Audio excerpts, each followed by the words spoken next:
মোৰ নাম চিটি কংকনা হালৈ।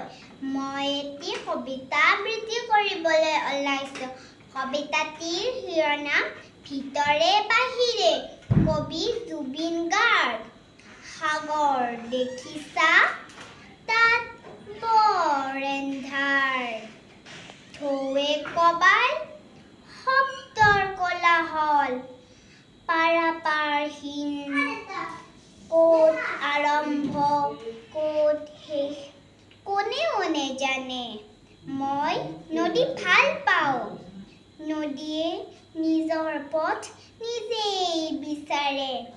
কুলু কুলু শব্দেৰে একা বেকা বাটেৰে নিজেই বিচাৰি যায় নিজৰ ঠিকনা। দিশহাৰা জীৱনৰ সেউজ শিলত থৈ যায় কল্লোলিত হৃদয়ৰ বেদনা। ধন্যবাদ।